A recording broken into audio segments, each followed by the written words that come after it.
Assalamualaikum adik-adik semuanya, ketemu lagi dengan belajar bersama Mutiara. Pelajaran kita kali ini adalah Bahasa Indonesia kelas 6 SD bab 2. Judul babnya adalah Musisi Indonesia di Pentas Dunia.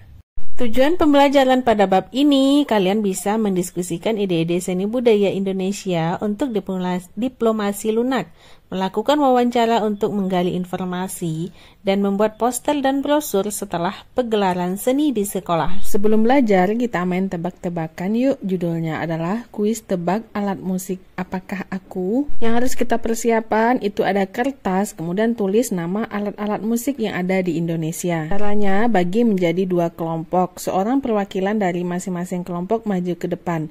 Guru menempelkan kertas nama alat tulis di dahi perwakilan tersebut. Seseorang di antaranya menebak nama alat musik yang menempel di dahinya dengan mengajukan pertanyaan yang hanya bisa dijawab dengan ya atau tidak. Contoh pertanyaan untuk alat musik seruling, misalnya, apakah aku alat musik yang dipetik? Tentu jawabannya tidak. Apa aku yang ditiup? Iya. Apa aku berasal dari bambu? Iya. Apa berasal dari Jawa Barat? Iya. Apakah aku seruling? Jawabannya iya. Jika seseorang berhasil menebak alat musik tersebut, ia akan mendapatkan skor 1. Jika ada yang curang, skor dikurang 1. Contoh alat musik yang bisa ditebak itu ada gitar, bass, biola, angklung, seruling, kulintang, sasondo, piano, harmonika, klarinet, saksofon, kendang, bonang, gong, rebab, sitar, tifa, dan kecapi. Saatnya menyimak. Sambil menyimak bacaan, catatlah sebanyak mungkin kata kunci atau informasi penting dan menarik di buku tulis kalian. Judul bacaan kali ini adalah Joey Alexander, pianis yang mendunia. Kalian semua pasti suka mendengarkan musik. Bagaimana perasaan kalian bisa mendengar nada-nada yang mengalun indah? Musik dapat membawa kita dalam suasana indah, riang, dan bahagia.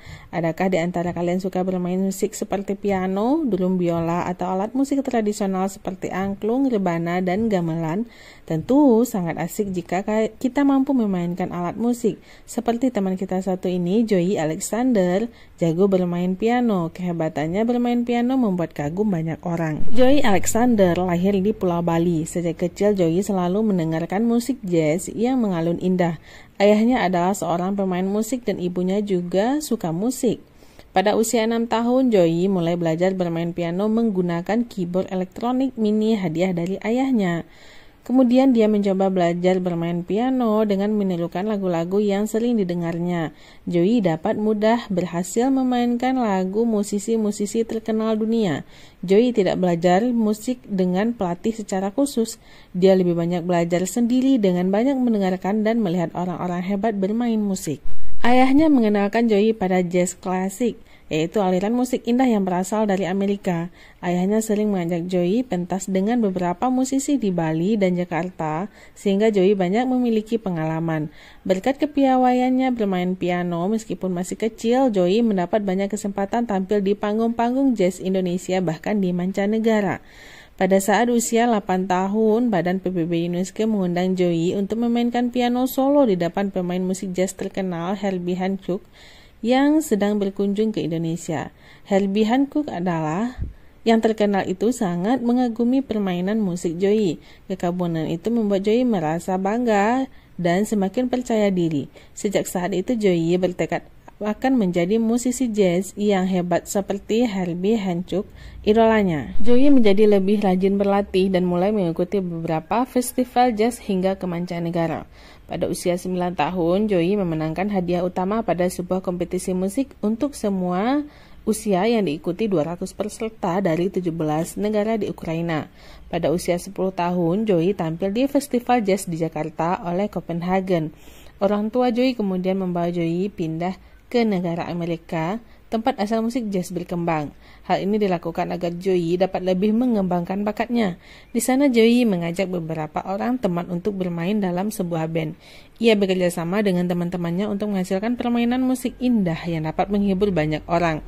Grup musik trio Joey Alexander telah bermain di tempat-tempat terkenal dan festival besar di Amerika Serikat dan di seluruh dunia, termasuk Indonesia, tanah kelahirannya. Hampir dalam setiap penampilannya, Joey selalu memukau banyak orang. Joey berhasil membuat orang-orang berdiri sambil bertepuk tangan yang menunjukkan kepuasan penonton pada penampilannya. Ternyata dengan mendengarkan musik dan tekun berlatih, Joey dapat mengembangkan bakatnya dalam bermain musik. Joey punya saran untuk teman-temannya yang ingin mengembangkan bakatnya. Kamu harus punya harapan, lakukan apa yang harus kamu lakukan dan janganlah pernah menyerah. Sekarang, periksalah catatan kalian. Tugas kalian berikutnya adalah membuat pertanyaan dari informasi yang kalian catat. Kalian akan menanyakan pertanyaan tersebut kepada teman sebangku. Kalian juga harus menjawab pertanyaan teman sebangku kalian. Jangan lupa untuk menanyakan pertanyaan secara bergantian. Apabila pertanyaan teman kalian sama dengan pertanyaan yang telah kalian buat, kalian tidak dapat menanyakan pertanyaan itu lagi. Nah, misalnya nomor 1, pertanyaanku, di manakah Joey Alexander sekarang tinggal? Kata kuncinya adalah Amerika. Lalu nomor 2 ada kata kuncinya adalah Bali. Nah, pertanyaan yang tepat itu adalah di manakah Joey Alexander lahir? Nah, makanya kata kuncinya adalah Bali. Lalu ada pertanyaan keyboard mini. Pertanyaan yang tepat adalah alat musik apa yang pertama kali dimainkan oleh Joey Alexander? Maka jawabannya adalah keyboard mini. Nah, untuk pertanyaan yang keempat dan 5, kamu cari sesuai dengan kata kunci dan buatlah pertanyaannya. Pertanyaan tersebut kamu tanyakan kepada teman, lalu jawablah jumlah pertanyaan yang teman yang ku jawab dengan benar, jumlah pertanyaan dijawab temanku dengan benar. Dengan membuat dan menjawab pertanyaan, kalian berlatih mengingat ide pokok dan ide pendukung pada teks yang dibacakan kepada kalian. Jurnal membaca. Membaca buku yang menarik bisa menjadi kegiatan yang menyenangkan. Dalam 1 bulan ke depan, coba pilih dan baca 1 buku bertema seni dan budaya. Lalu, setelah membacanya, kalian isi jurnal membaca. Ada banyak buku yang disediakan di internet. Kalian bisa mencarinya salah satu dari buku ini. Jangan lupa, setelah membaca, kalian isi jurnal membacanya. Membaca. Sekarang bacalah artikel tentang seni pop yang sedang populer berikut. Judulnya adalah Seni sebagai Kekuatan Diplomasi Budaya. Apa yang ada di pikiran kalian ketika mendengar kata Jepang? Kemungkinan besar kalian akan menyebutkan sushi, kimono, Doraemon, dan Naruto. Bagaimana dengan negara Australia? Mungkin kalian akan mengingat opera house, koala, dan kanguru. Kalau Amerika Serikat disebut, yang ada di benak sebagian besar orang adalah film-film dari Disney atau produksi Hollywood, burger, dan ayam goreng. Produk budaya yang dikenal oleh masyarakat dunia adalah modal suatu negara untuk melakukan diplomasi lunak atau soft diplomasi. Diplomasi adalah suatu seni dan praktik untuk bernegosiasi yang dilakukan oleh negara atau organisasi. Diplomasi lunak menggunakan cara-cara yang halus untuk memengaruhi opini masyarakat akan suatu negara. Lawan dari diplomasi lunak adalah diplomasi keras, misalnya dengan menggunakan kekuatan militer. Salah satu negara yang sangat sukses menjalankan diplomasi lunak adalah Korea Selatan. Pemerintah Korea Selatan secara serius mendukung industri kreatif di negaranya yang disebut Hallyu atau gelombang Korea. Hallyu semakin dikenal di seluruh dunia dari musik pop, tayangan drama, dan film Korea. Salah satu contohnya adalah grup pop Korea BTS atau Bangtan Sonyeon yang memiliki banyak penggemar di seluruh dunia yang menyebut dirinya ARMY atau pasukan. Grup BTS tidak hanya berkontribusi pada perekonomian Korea Selatan dengan penjualan musik, souvenir atau tiket konser saja, tapi juga mampu menaikkan jumlah turis yang ingin mengunjungi Korsel. Popularitas BTS membuat kelompok ini diundang untuk berpidato mewakili anak-anak muda di markas PBB. Presiden Korsel memberikan apresiasi kepada BTS yang sudah menyebarkan budaya Korea ke seluruh dunia. Kesuksesan Korea Selatan bukan kerja semalam. Sejak tahun 2001, pemerintah Korsel sudah mulai mempromosikan Hallyu. Presiden Korsel waktu itu, Kim Dae-jung, menyebut industri kreatif ini sebagai industri tanpa cerobong asap. Industri kreatif adalah mesin penggerak ekonomi yang menciptakan nilai tambah dengan investasi dan sumber daya yang lebih sedikit dibandingkan dengan pembangunan industri lainnya. Hasil kerja keras ini baru bisa dipetik bertahun-tahun kemudian. Misalnya keberhasilan film berbahasa Korea Parasite yang memenangkan Oscar, penghargaan insan perfilman yang sangat bergengsi di Amerika Serikat pada tahun 2020. Bagaimana dengan Indonesia? Apa yang ada di pikiran masyarakat dunia ketika mendengar kata Indonesia? Kalian telah membaca artikel seni sebagai kekuatan diplomasi budaya di atas. Sekarang diskusikan pertanyaan-pertanyaan berikut dengan teman-teman dalam kelompok. Pertanyaan pertama, setujukah kalian bahwa budaya populer Korea digemari oleh banyak kalangan di Indonesia? Tentu setuju, karena budaya populer Korea seperti drama, fashion, makanan, dan K-pop banyak digemari di Indonesia. Pertanyaan nomor 2, apa yang dimaksud dengan istilah industri tanpa cerobong asap? Cerobong asap adalah simbol dari pabrik yang menggunakan mesin dan menghasilkan asap. Industri tanpa cerobong asap artinya industri yang tidak menggunakan pabrik untuk menghasilkan sesuatu. Misalnya industri musik dan film yang karyanya dibuat tanpa pabrik. Pertanyaan nomor 3, mampukah Indonesia mengikuti jejak Korea dalam menyebarkan budaya ke seluruh dunia? Keberhasilan Indonesia menyebarkan budaya seperti gelombang Korea sangat dipengaruhi oleh kerjasama yang baik dari semua pihak, pemerintah yang mendukung, dan pelaku industri kreatif yang bekerja keras menghasilkan karya terbaiknya. Pertanyaan nomor 4, menurutmu apa yang dapat dilakukan Indonesia untuk melakukan diplomasi lunak? Indonesia mempunyai banyak potensi untuk melakukan diplomasi lunak melalui seni budaya, makanan, pariwisata, dan lain-lain. Keberhasilan gelombang Korea sangat dipengaruhi oleh kerjasama yang baik dari semua pihak, pemerintah yang mendukung, dan pelaku industri kreatif yang bekerja keras menghasilkan karya terbaiknya. Saatnya berdiskusi kelompok. Setelah menjawab pertanyaan-pertanyaan tersebut, kalian dapat mendiskusikan jawaban kalian dalam kelompok berisi 4 hingga 5 orang. Seorang teman akan memimpin kalian berdiskusi.